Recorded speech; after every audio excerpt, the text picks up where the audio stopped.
제가 와서 이제 거의 1년이 되는 것 같아요.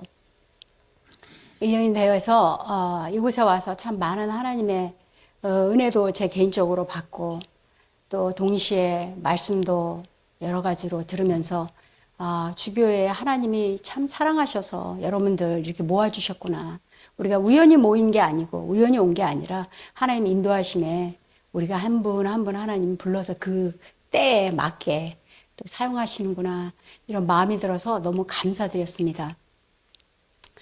이 시간에 지금 우리 수연자매가 본문을 읽어주셨는데 본문은 마태복음 8장 23절에서 27절입니다. 이 말씀 다 같이 읽으셨는데 제가 잠깐 기도하고 말씀 나누도록 하겠습니다. 하나님 감사합니다. 오늘 주일날 주님 앞에 부족한 종 섰습니다.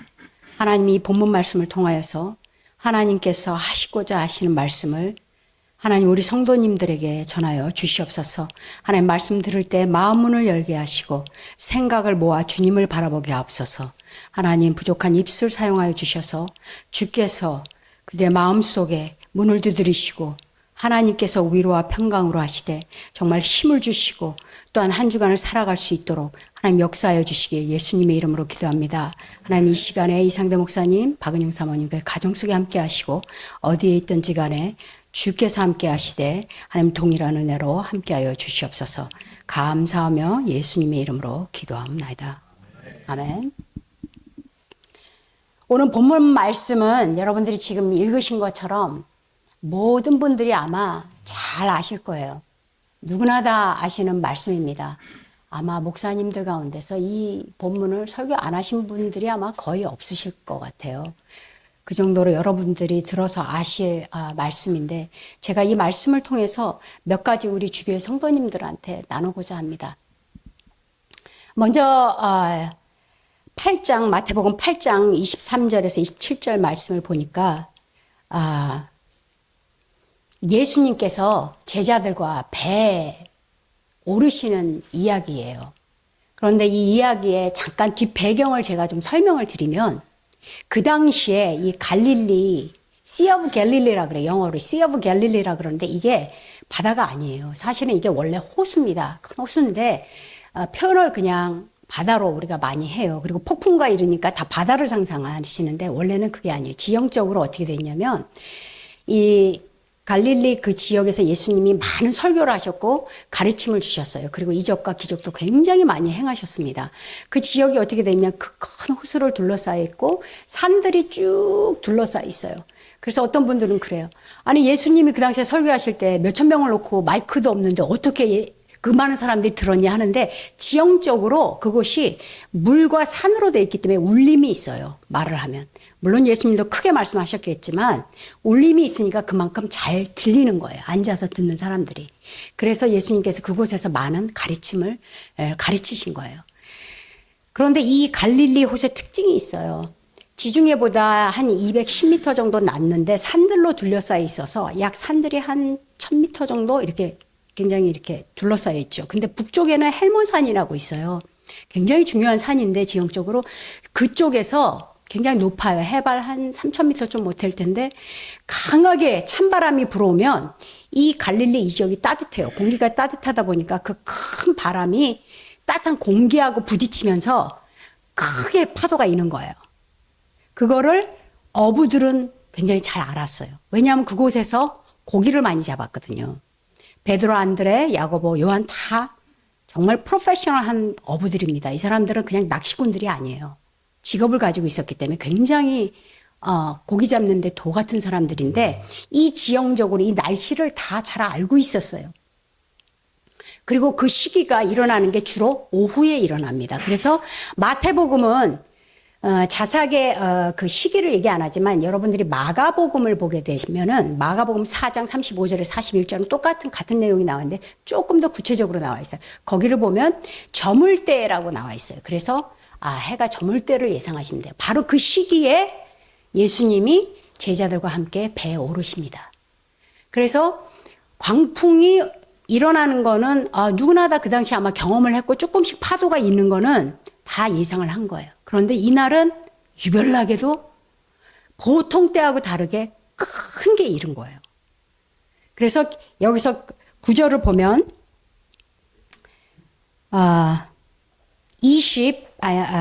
25절 제자들이 나와 깨우며 이르되 주여 구원하소서 우리가 죽겠나이다 이렇게 말을 해요. 그러니까 얼마나 이게 크게 쳤으면 제자들이 보통은 아마 보통 파도 같으면 괜찮았겠지만 그날은 정말 죽을 것 같은 거예요. 너무너무 무서우니까 주무시고 계신 예수님을 깨운 거예요. 여러분 인생을 살면서 제자들이 이렇게 죽을 것 같고 너무너무 한순간에 지금 일어나는 일이라서 어쩔 줄을 모르고 왔다 갔다 할 때 그들의 첫 번째 한 거는 예수님을 깨운 거예요. 예수님을 부른 거예요. 예수님께 주여 구원하소서, 주여 우리를 좀 살려달라고 불렀어요. 우리가 어려운 일을 당할 때는 첫 번째 우리가 뭐를 해야 되냐면 예수님을 불러야 됩니다. 이 메시지가 가르쳐주고 있는 건 예수 그리스도를 우리가 불러야만 우리가 살 수가 있어요. 세상에서는 믿지 않는 사람들은 어려운 우리가 예상치 않는 일들이 닥칠 때 뭘 합니까? 자기가 배운 학식, 때로는 가치관, 철학, 또 그동안 해왔던 방법들 그런 걸로 자기가 그냥 어떻게 해서든지 막 뚫고 가려고 그래요. 막 해결해 가려고 그래요. 그런데 예수를 믿는 사람들은 우리들은 그렇게 할 필요가 없어요. 주님 앞에 부르면 돼요. 그냥 나가서 주님 절 좀 도와달라고. 내 상황이 도저히 내가 해결할 수가 없다고. 예상치도 않은 이 일들을 나는 감당을 못하겠다고 주님 앞에 아뢰면 되는 거예요. 이때 제자들은 첫 번째로 주님을 불렀습니다. 창세기 21장 17절을 보니까 하나님의 어린아이의 소리를 들으셨으므로 하나님의 사자가 하늘에서부터 하가를 불러 이르시되 하가라 무슨 일이냐 두려워하지 말라 하나님이 저기 있는 아이의 소리를 들으셨나니 그렇게 말씀하셨어요. 하갈이 사라로부터 쫓겨남을 받죠. 그 어린 이스마엘 아들 데리고 사막으로 쫓깁니다. 이제 먹을 것도 없고 물도 떨어지고 죽게 생겼어요. 애가 이제 죽기 직전이에요. 그런데 이 아이가 무슨 믿음이 있어서 하나님을 불렀겠어요? 아니죠. 그냥 온 거예요. 살려달라고 온 거예요. 그럴 때 그 음성마저도 하나님은 저버리지 않았다라는 거예요. 여러분, 믿음 생활을 하면서 우리가 하나님을 믿는데 때로는 우리가 어떻게 할 줄을 모르겠어요. 정말 그런 상황들이 꼭 옵니다. 가만히 앉아있는데 황사는 불어옵니다. 무언가에 의해서 우리는 그런 삶을 살아가게 돼 있어요. 그리고 이 삶이 우리가 죽을 때까지는 편안하다고 생각하시면 안 돼요. 내가 한 고비를 넘기면 또 한 고비가 와요. 내가 자녀 문제가 해결이 되니까 그 다음에 사업 문제가 터지는 거예요. 사업 문제가 해결되니까 그 다음에 내 건강 문제가 생겨요. 내 건강 문제가 해결이 되니까 너의 관계 문제가 또 틀어져요. 가정이 또 한 번 풍파를 일으킵니다. 여러분 살면서 끊임없이 무언가에 여러분은 도전을 받게 돼 있어요. 그때마다 예수님을 부르시면 돼요. 재밌는 게 예전에 구역 예배를 아주 큰 우리 권사님 댁에 갔는데 집이 어마어마하게 커요. 그분은 댁에서 이제 다 구역 예배를 한다고 이제 온 교회를 다 불렀어. 어쨌든 다 쳐서 애들만 너무너무 많은 거예요. 근데 애들이 놀다가 서로 싸우기도 하고 왜 자빠지기도 하고 다치잖아요. 근데 부모님들은 이제 식사를 이렇게 맛있게 하고 있는데 기가 막히게 합니다. 아이가 울잖아요. 그 많은 애들이 놀고 있는데 자기 아이의 울음소리는 기가 막히게 듣는 거예요. 부모님은. 놀이터도 마찬가지예요. 가보세요. 척키치제 가보세요. 우는 애들이 한둘이 아닌데 꼭 달려가는 사람은 그 부모가 달려가요. 그 아이의 울음소리를 기억하는 거예요. 하나님은 여러분들이 자녀이시기 때문에 앙 하고 울기만 해도 벌써 아는 거예요. 아, 네가 또 내 도움이 필요하구나. 하나님께 나가서 울고 하나님께 나가서 고백하십시오. 그분은 늘 여러분과 함께 하시는 정말 좋으신 선하신 하나님이십니다. 제가 한 번은 주여 주여를 정말 제 인생에 아마 손에 꼽을 정도로 크게 부른 적이 있어요. 언제였냐면 98년도예요. 잊어버리지도 않아요. 겨울이에요. 우리 목사님이 다리 여러분들 몇몇 분들은 아실 거예요. 다리 수술을 4번을 거쳐서 하셨는데 그때가 2번째 수술이에요. 근데 이 수술이 투머가 자이언셀 투머라고 그러는데 닥터마다 이름도 달라서 전 잘 모르겠어요. 무슨 투머인지. 근데 하여튼 보통 종양은 아닌 거예요. 그러니까 제가 미조리 그 당시에 스프링필드에 있었는데 닥터가 없어요. 레귤러 닥터밖에 없는 거예요. 이건 스페셜리스트한테 가서 수술해야 된다는 거예요. 그럼 저는 그 시골에서 도시인 세인루이스까지 운전을 하고 올라가야 되는데 보통 3시간 반이 걸려요. 하이웨이 44를 타고 제가 그날 가는데 어머님이 두 번째 수술이니까 우리 시어머님이 오셨어요. 시어머님 옆에 타시고 우리 목사님은 다리를 못 움직이니까 뒤에 쫙 펴가지고 누워서 약에 취해서 그냥 자고 가는 거예요, 우리 목사님은.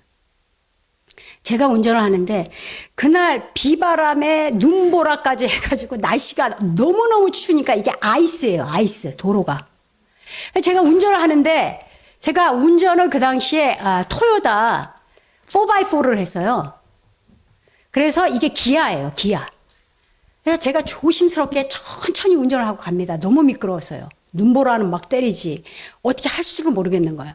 일찍 새벽에 나갔어요. 한 4시간 이상 걸릴 거를 예상하고. 그런데 아니나 다를까 차가 많이 없었어요. 추우니까. 어떤 큰 트럭이 옆으로 확 부는데 속도가 너무 빠른 거예요, 이 트럭이.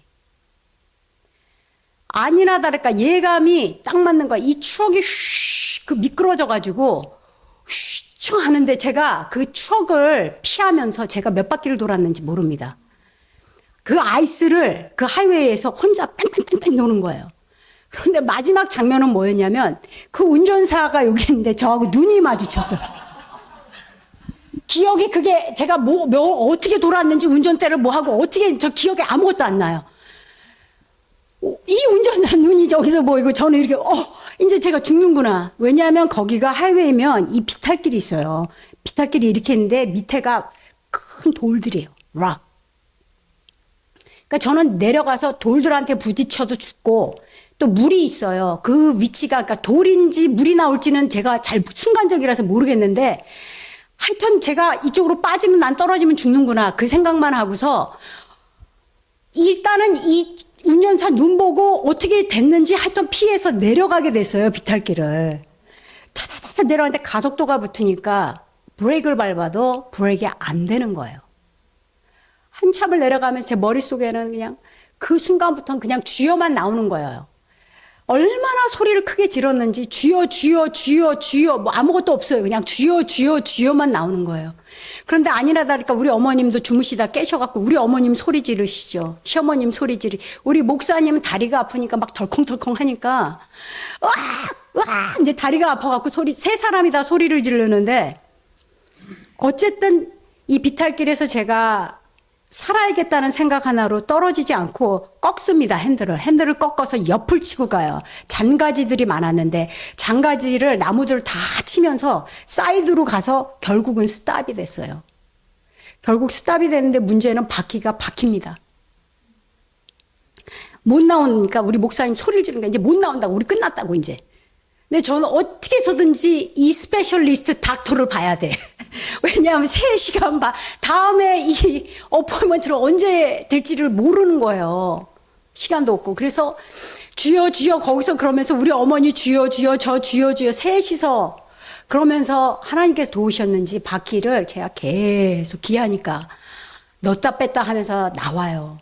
하나님 살려주셨죠. 정말.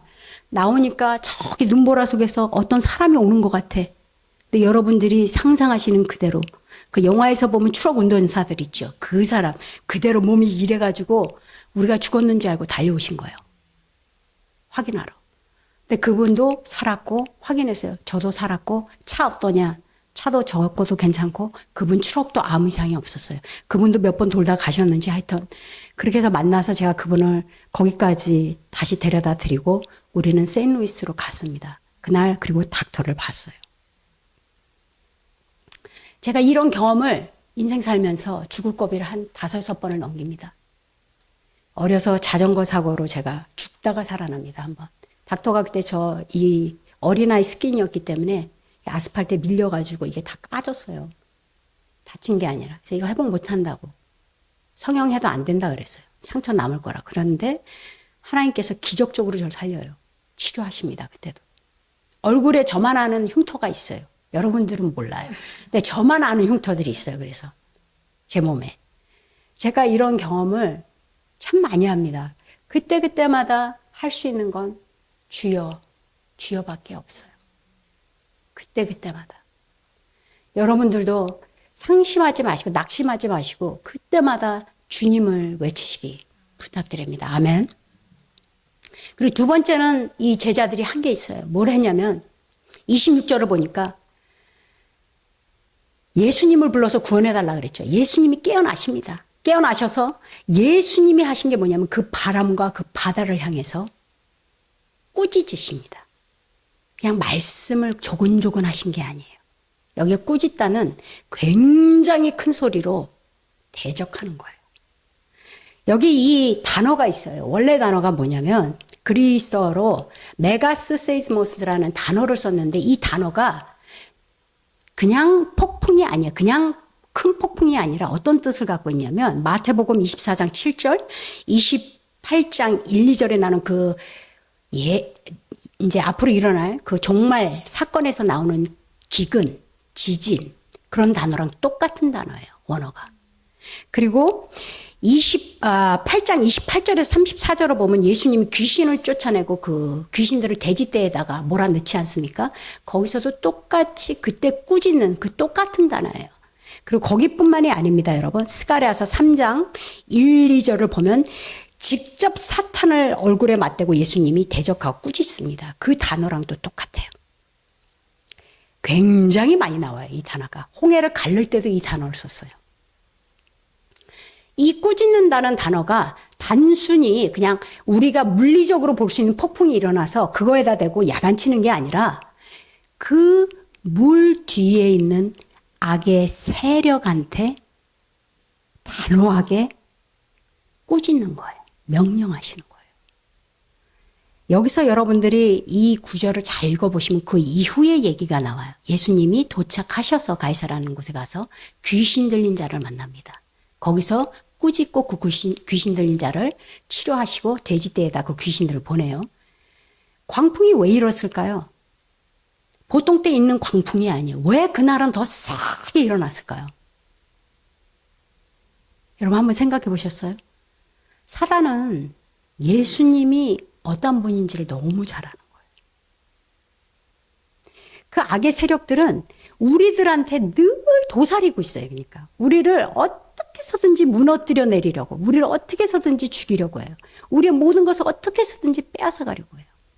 우리의 건강, 우리의 자녀, 우리의 관계, 우리의 사업, 직장 다 똑같아요. 항상 도사리고 있는 거예요. 그런데 예수님께서는 너무 멋지셔요. 두려움이 없으셔요. 이분이 뭐하고 계셨냐면 주무시고 계셨어요. 성경에는 주무시고 계셨다고 나와 있어요. 마가복음에는 자세히 나와 있어요. 예수님께서 주무셨고 베개, 하다못해 베개를 대고 주무셨다 그랬어요. 그리고 깨웠어요. 예수님이 이날 주무신 이유가 뭘까요? 어떤 사람들, 학자들은 이상하게 많이 생각하는데 단순합니다. 예수님도 우리의 육체를 갖고 계셨기 때문에 너무너무 피곤하셨던 거예요. 마태복음 5장, 6장, 7장, 8장은 한 묶음이에요. 그날 예수님이 너무 많은 가르침을 주셨고 너무 많은 설교를 했고 그리고 너무 많은 치료, 기적의 역사를 베풀었어요. 하루 종일 예수님 지치신 거예요. 예수님 몸을 갖고 있으니까, 육신을 갖고 있으니까 지치셔서 주무신 거예요. 예수님이 반대편으로 가자고 제의를 먼저 하셨어요. 왜냐하면은 이 8장 18절을 보면은요, 예수님이 무리가, 그 큰 무리들이 예수님을 애워싸니까 예수님께서는 좀 다른 곳에 가서 조금 쉬시고 싶으셨던 것 같아요. 그런데도 불구하고 이 사단은 어디로 오는 것까지 다 아는 거예요. 왜? 예수님이 나타나면 모든 게 어떻게 돼? 해결만 될 뿐만 아니라 사단의 그 존재가 드러나고 결국은 쫓겨나요. 그 능력을 아는 거예요. 그러니까 보통 때보다도 큰 광풍을 일으키는 거예요. 베드로와 이 요한, 야고보, 안드레는 제가 그랬죠. 여부들이었어요. 잘 다루는 사람들입니다. 배, 낚시 이런 거. 고기 잘 잡는 사람들이에요. 그날은 본인들도 해결을 못하는 거예요. 그렇게 큰 거는 본 적도 없는 거예요. 예수님께서는 이 26절을 보면 주님을 의지하는 사람을 항상 돕습니다. 부르는 것만이 아니라 주님 앞에 의지하는 사람. 여기서 예수님이 그 바다와 그 폭풍을 잠잠케 하시고 한 일이 뭐냐면 제자들을 야단을 쳐요. 근데 이거는 말씀으로 야단을 쳐요. 예수님 참 마음도 좋으셔. 이렇게 믿음이 없는 사람. 왜? 바로 직전에 뭐를 했냐면 말씀을 듣고 배 타기 전에 예수님이 기적을 행하는 걸 바로 보고 온 사람들이에요. 근데 배가 그렇게 됐는데 그걸 바로 직전에 보고 바로 배를 탔는데 죽겠다 그러니까 예수님이 가슴이 이게 어떻겠어요 이게. 믿음이 적은 것만이 아니라 그 믿음의 질이 굉장히 안 좋은 거예요. 바로 지켜봤는데 여기에 와갖고 죽겠다 그러는 거예요. 이게 24시간도 안 돼요. 우리가 신앙생활 하면서 하나님 많은 은혜를 여러분들한테 베푸십니다. 많이 살려주셨고 여러 번 기도할 때마다 응답해 주셨고 여러분들 많이 도와주셨어요. 그런데 우린 잊어버려요. 바로 그걸 목격하고 거기서 경험했는데 또 오면 또 새로운 게 오면은 그거를 그냥 잊어버립니다. 예수님이 두려워하지 말라고 그랬어요. 두려움과 믿음은 같이 가요. 반대예요. 내가 두려움이 있다라는 거는 내가 벌써 믿음을 잃어버렸다라는 거예요. 그 순간에. 왜? 지금 주님이 여지껏 나를 살리시고 먹이시고 입히신 거가 증거까지 있는데 내가 지금 당한 이 현실, 재정이 없어. 다시 사업이 또 망하게 됐어. 건강 내가 예상치 않은 병이 또 생겼어요. 내 자녀가 문제를 일으켜요. 관계가 깨져요. 도저히 뭐 이거는 내 힘으로 안 돼. 그러나 그 매 순간순간 한번 뒤돌아보세요. 하나님이 여러분들을 어떻게 이끌어 오셨는지. 믿음이 있는 사람을 하나님은 기쁘시다 그랬어요. 다른 게 아니라 믿음이 있는 자들, 믿음으로 행하는 자를 기쁘시게 여긴다 그랬어요. 두려워하지 마십시오. 두려움은 하나님이 주시는 게 아니에요. 사단이 주는 거예요. 너는 절대 성공 못한다. 넌 집을 못 살 거야. 넌 직업도, 넌 또 레이아웃 됐냐. 못 먹고 못 살 거다. 네 자녀 문제야. 쟤는 절대 안 된다. 아니에요. 다 거짓말이에요. 다 거짓말. 여러분들이 하나님을 믿으시면 병도 그래요. 왜 치료받는 사람이 받는 줄 아세요? 믿음이에요. 다른 게 없어요. 절대적으로 주님 앞에 나와서 믿음 갖고 나오는 사람 하나님 버리지 못합니다. 물론 특별한 하나님의 뜻이 있어서 고통 가운데서 하나님을 맞이하는 분들이 있어요. 그러나 하나님은 우리 모두에게 그걸 요구하시는 게 아니에요. 하나님은 그 가운데서도 하나님을 바라보는 믿음, 신뢰하는 그 믿음을 요구하시는 거예요. 그래서 예수님은 이 제자들에게 바로 기적을 보고도 왔는데 바로 죽겠다고 하는 제자들을 버리지 않고 그 제자들을 불쌍히 여겨서 예수님께서 다시 그들에게 가르치십니다. 여러분들도 그러한 삶을 사시길 주님의 이름으로 정말 간절히 축원합니다. 여기서 베드로는 한 가지 레슨을 배웁니다. 베드로가 여기서는 그 두려움에 벌벌벌 떨면서 예수님, 자는 예수님을 깨웠지 않습니까? 그 베드로가 나중에 사도행전 12장 7절을 보면은요. 감옥에 갇혀서 당장 언제 처형당할 줄 몰라요. 근데 그때는 잠을 자요. 예수님같이. 그때 레슨을 배운 거예요. 진짜 믿음을 베드로는 그때 알게 된 거예요. 예수님과 똑같이 잠을 잡니다. 그 상황에서. 결국은 천사가 풀어줬죠. 여러분, 하나님이 주신 레슨들이 있어요. 그 어려운 상황을 통해서 잊지 마시고 배우십시오. 마음에 새기십시오. 그분은 늘 함께 하세요. 그리고 마지막 세 번째는 23절인데 배에 오르심에 제자들이 따랐더니 그랬어요. 여기에서 제가 아까도 얘기했지만 5, 6, 7장, 8장을 보시면 너무 많은 무리들이 예수님을 애워싸 있었어요. 그리고 다 그걸 들었습니다. 그리고 기적 행하는 걸 다 봤어요. 고침도 받았습니다. 그런데 배에 오른 사람들은 제자들이에요. 나머지 그 많은 사람들은 다 어디 갔나요? 예수님께서 저편으로 건너가자 라고 말씀하셨을 때 제자들은 예수님을 모시고 갑니다. 세 번째는 예수님과 함께하는 사람이에요. 예수님과 함께하는 사람은 그 여정이 아무리 힘든 일이 나에게 몰아쳐도 주님과 함께하는 사람은 흔들림이 없어요. 여러분들이 신앙생활을 할 때 믿음이 있느냐 없느냐 여러분들이 살아갈 때 주님 앞에 내가 어떠한지, 내 신앙 상태가 어떠한지 점검받고 싶으면 그 어려울 때 자기 자신이 말하는 것과 행동하는 걸 보면 돼요. 정확하게 여러분의 영성이 나옵니다. 드러나게 돼 있어요. 신명기 31장 6절 하반기를 보면 내 하나님 여호와 그가 너와 함께 하실 것이 반드시 너를 떠나지 아니하시며 버리지 아니하시리라. 하나님 앞에 동행하고 예수님을 찾는 사람들은요, 절대 하나님 버리지 않습니다. 제가 참 많은 일을 경험했는데 인생을 살아가는 데 있어서 여러 가지 모양으로 우린 삽니다. 교회에서 보면 참 많은 분들을 봬요.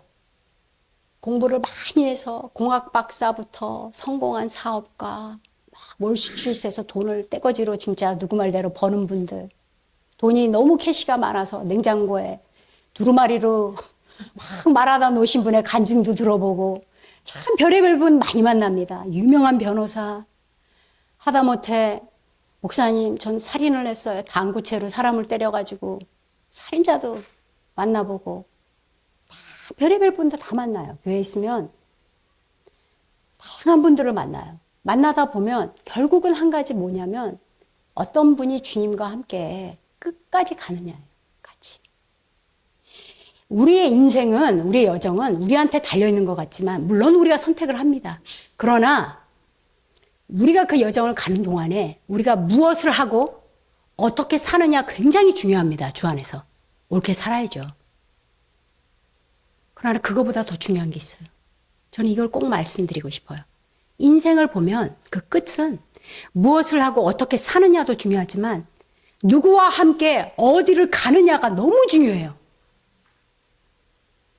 그 누구가 누구냐면 예수님. 예수님과 끝까지 가고 예수님과 그 종착역, 주님이 저를 만든 그 이후부터 지금 마지막 파이널 그 라인까지 내가 있으라 하는 곳에 있으면 되는 거예요.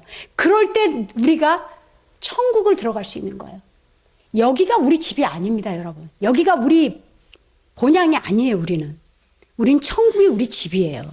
그곳에 들어가야 되는데 그 들어가는 그 여정이 주님과 함께 해야 되는 거예요. 여러분 인생 진 것까지 많이 사셨잖아요. 여러분 많은 사람들한테 배신도 당하고 사업하다 보면 돈도 뜯기고 사기도 당하고 제일 좋아했던 사람이 막 나를 험담을 하고 많은 일들을 겪어요. 근데 주님하고 함께하는 사람은 그 가운데서도 믿음도 이루어지지가 않아요. 왜? 목적이 너무 뚜렷한 거야 이게. 내가 주님하고 함께 하는 한 그 목적이 내가 어딜 가는지 향해 있는 게 분명하기 때문에 별로 그렇게 잠시 잠깐 내가 괴로울 수는 있을지라도 그렇게 크게 내 인생에 크게 나를 실패자라나 낭망자라고 내가 여기질 않아요. 여러분들도 주님과 함께하는 주님이 주시는 그런 파이널 스타트 그 종착역에 머물렀으면 합니다.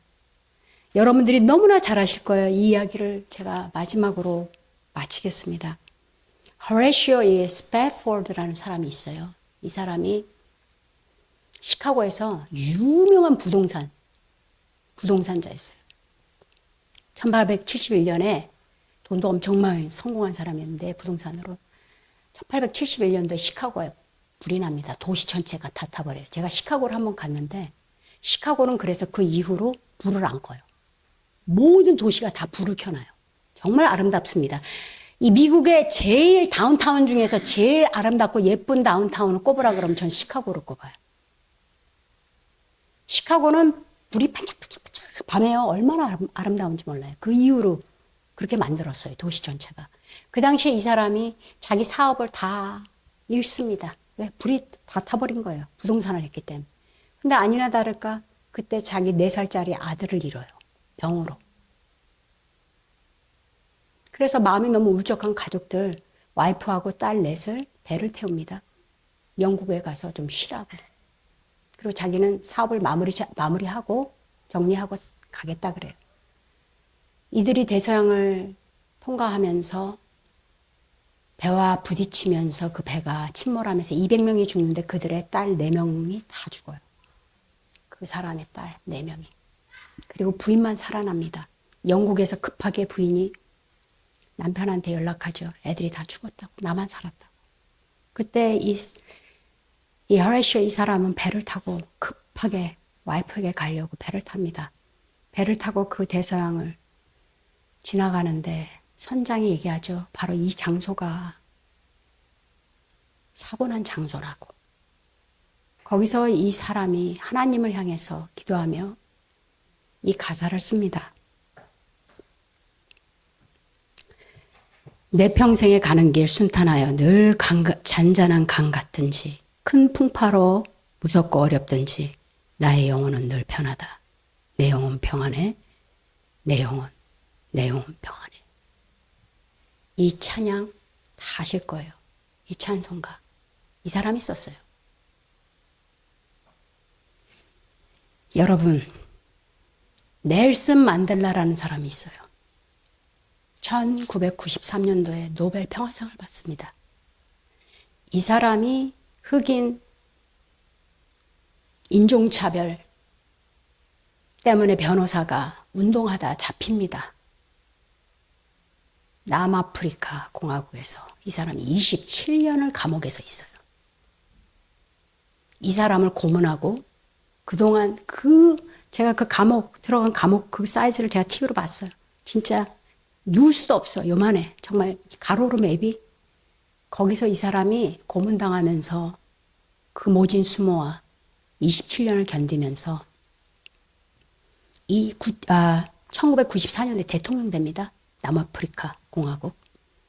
자기를 고문하고 자기를 모욕하고 전화했던 사람들을 다 용서해요. 대통령이 돼서 잡아넣지 않습니다. 그들 죽이지 않아요. 그들을 용서했어요. 정말 위대한 인물입니다.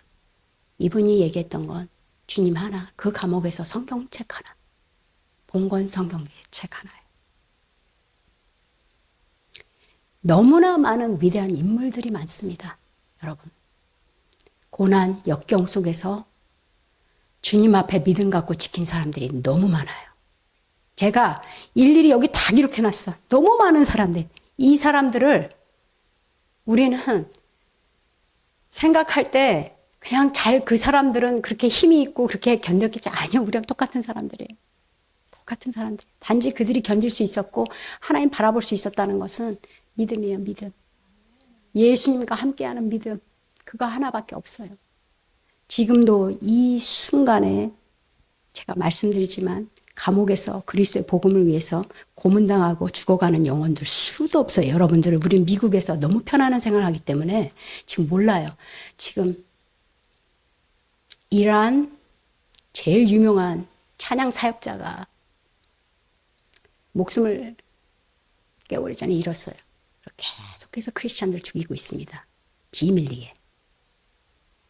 아프가니스탄 마찬가지고요. 중동지방, 아프리카 마찬가지. 아프리카는 아예 크리스찬 부족들 다 넣어서 불태워서 죽인, 이건 수도 없어요, 지금. 비일비재합니다, 지금도. 러시아, 차이나, 북한, 남미. 여러분, 상상을 초월하는 일이 지금도 있어요. 이유는 하나, 예수 그리스도하고 함께 한다고. 예수 그리스도를 믿는다는 이유 하나예요.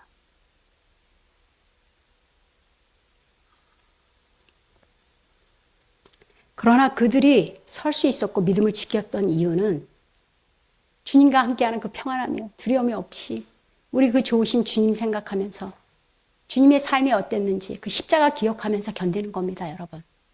여러분의 삶에 오늘 저는 어떠한 일이 있는지 몰라요. 정말 부부관계 모르죠. 재정 제가 어떻게 합니까, 여러분? 사업, 직장, 또 일, 그 외 관계 저는 몰라요.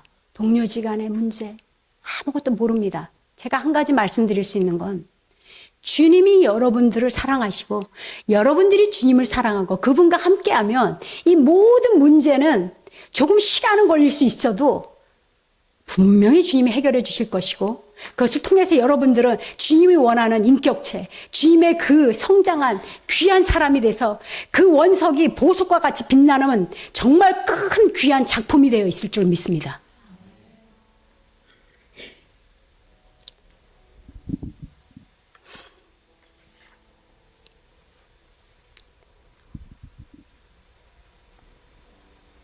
저 역시 참 많은 어려움이 있었어요. 저 돈이 없어서 나라에서 뭐 월패라 그러죠, 옛날에 티켓으로 음식도 사 먹어보고 우리 목사님 수술하는 수술비가 없어가지고 그 콜렉터 에이전시에서 맨날 전화 와요. 너 돈 안 낸다고. 매일 전화 받아야 돼. 학비 없죠. 생활비 없죠. 내 남편은 맨날 아파 있어요. 10년간에 한 4번 수술했어요. 다리를 2년마다 계속 재발이 돼서 계속 수술했고 2020년도에는 뇌 수술을 했어요. 크게 우리 목사님이. 그 과정에서 우리 아이를 기르는데 나중에 제가 이런 기도가 나오더라고요. 하나님, 이게 끝이 있나요? 이게 언고잉인 거예요, 이게. 사이클이. 이게 끝이 있나요, 내 인생에? 근데 끝은 있습니다, 여러분. 끝은 있어요. 그리고 그 가운데서 주님은 우리에게 큰 은혜를 베푸십니다. 주님만 놓지 않으면 돼요. 주님하고만 함께 있으면 그 배에 탔던 사람들이 왜 살았냐면 주님하고 함께 있으니까 산 거예요. 주님하고 함께 있으니까. 여러분 살 수 있어요. 충분히 다 주님이 해결해 주십니다. 아멘. 이 시간에 제가 잠깐 기도하겠습니다. 혹시라도 마음에 저는 모르지만 하나님 앞에 한번 물어보십시오. 하나님 나 왜 이렇게 두렵죠?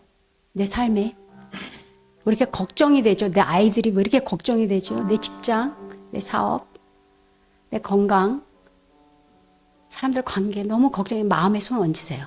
하나님만 아십니다. 마음에 손 얹으세요. 손 얹으시고 몸이 불편하신 분들은 아프신 곳에 손 얹으세요.